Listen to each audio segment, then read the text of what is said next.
But it's like calling on an essence. Like if you were my sister, I will call you sister, but your child may call you mother, and someone else may call you cook, but it's the same. So Lakshmi is that which brings prosperity, abundance, grace, beauty.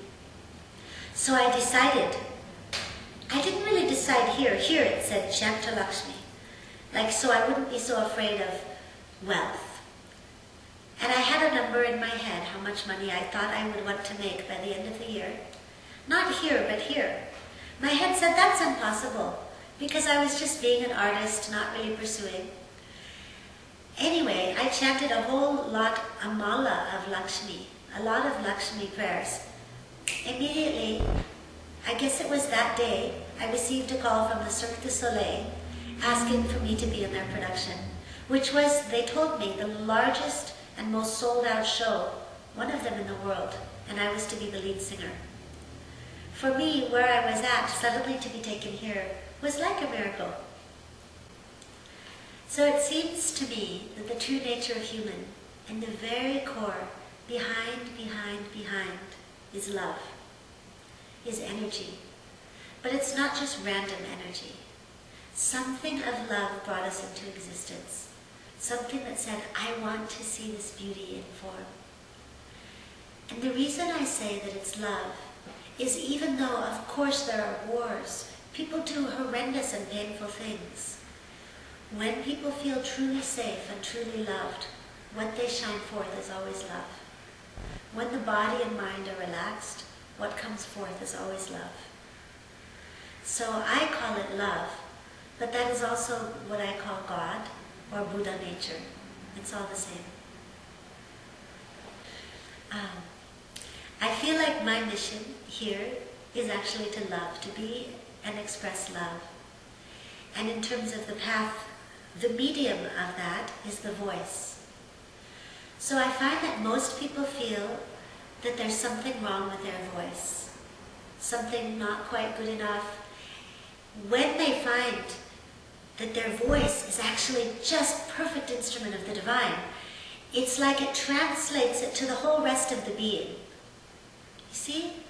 If I think, well, my voice is terrible, that's your essential vibration. There's nothing else, there's nobody else who has that same vibration.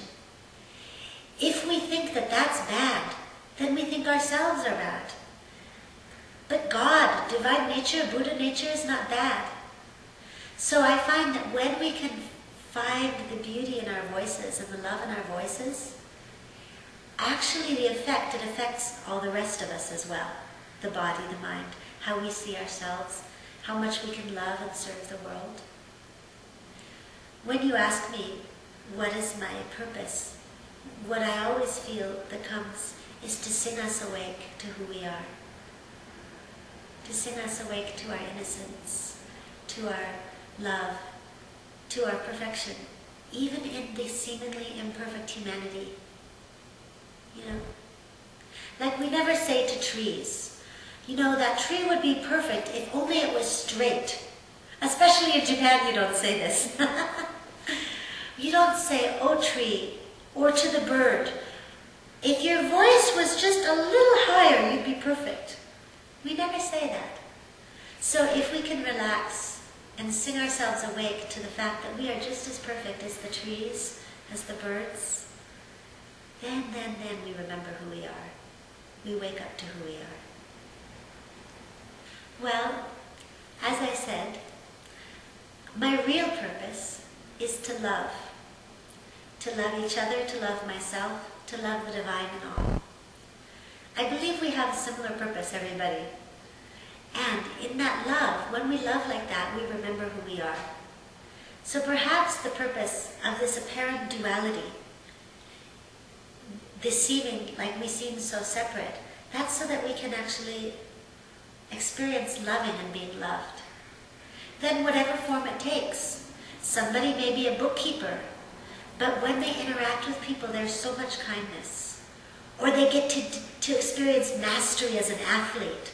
That's great. They're expressing more inspiration in the world. Or somebody is an artist and they create beauty like this flower. Or somebody is just a mother or a father who cares for their child. What could be more important? So I think whenever we're truly finding something that gives us joy and that expresses in some way our gift and in some way makes the world somehow better, then we're on the track for our purpose.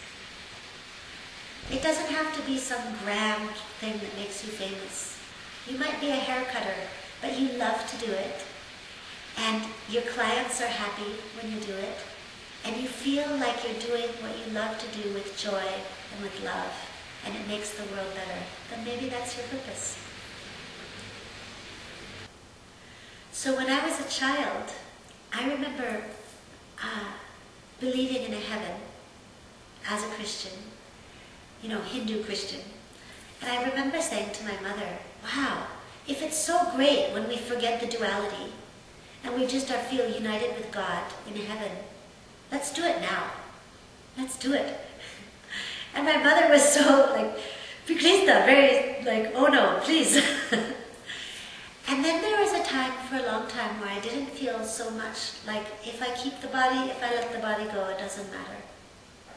And then there was a time in my teenage years where I kept almost losing the body. I had some almost dying situations. And I feel like what it was, it gave me a respect for the preciousness of life. So death is really, I have a teacher who used to joke with me. He said, when I give up the body, I'm just borrowing these molecules. I will give them back when I'm finished. His name was Punjaji or Papaji. So I feel like it's like that. Like who is looking through this eye right now? These molecules will go away. The molecules will become maybe dirt or somebody will eat them. I don't know.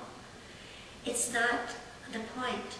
But in this existence, maybe there's a fear of death because we know that there's so much that we can experience when we have form, that without the form we don't experience in the same way. But death isn't an end. There can't be an end. Even in physics they say energy continues. When you ask me to put my highest truth in one sentence, what I hear so strongly is a Sanskrit phrase that says, Tatvamasi. It means, thou art that. You are already that which you seek. All the love, all the security, all the beauty, all the infinite possibility. You are already that. You are one with that. It's like if my finger says, I wish I could be a human. It's already that. Tatvamasi.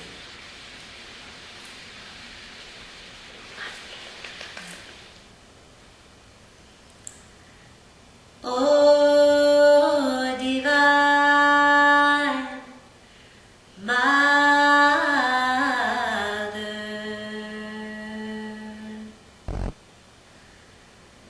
may all my speech and dial talking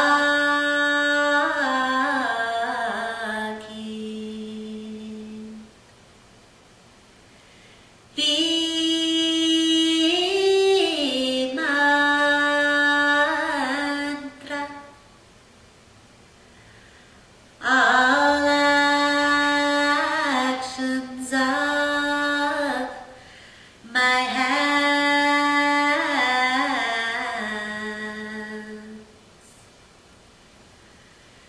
be mudra.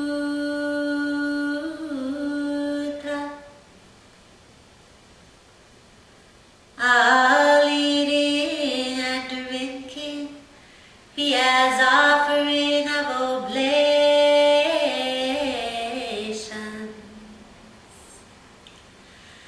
unto thee. All lying down as prostration